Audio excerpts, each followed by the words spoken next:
আমাদের বাড়ির new member. এই দেখো আমার বরের নিউ বাইক, আমার বর বাইক নিয়ে এসেছে আজকে, নতুন বাইক। এটা আমার দাদু শ্বশুর আর বর মিলে গিয়েছিল কিনতে, তো এখনই কিনে সবে মাত্র বাড়িতে ফিরলো। আর এখন বাড়ির সামনে দাঁড়িয়ে আছি বাইকটা নিয়ে সবাই।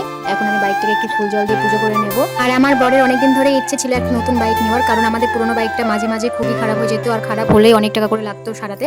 তো ওর জন্য আমার বরের ইচ্ছে ছিল যে সেই বাইকটাকে ছেড়ে দিয়ে একটা নতুন বাইক নেওয়া হবে। তো ফাইনালি আজকে আমার বরের মনে ইচ্ছেটা পূর্ণ হলো। আমি তো খুবই খুশি। এই বাইকটা এতটা সুন্দর, আমি সত্যি কি বলবো, এই বাইকটা দেখে আমি পুরো ফিদা হয়ে গেছি।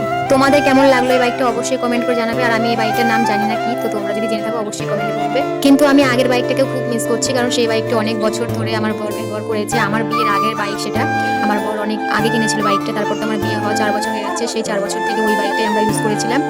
আর আজকে হঠাৎ করে সেই বাইকটাকে ছেড়ে দিয়ে এই বাইকটা নিয়ে আসলো। আমি তো ওই বাইকটাকে খুবই মিস করছি, আমার তো খুবই মন খারাপ হচ্ছে আগের পুরোনো বাইকের জন্য। আমার কাছে যে কোনো জিনিসই পুরনো হয়ে যাক না কেন, বাইক বা বলো আমার জামা কাপড় যা বলবে, সেইগুলো জিনিস আমি না ফেলে দিতেও পছন্দ করি না বা বিক্রি করে দিতেও পছন্দ করি না। আমার খুবই কষ্ট হয় সেই পুরোনো জিনিসগুলোকে আমার কাছ থেকে আলাদা করে দিতে। আমার খুবই মনে মনে কষ্ট হয়।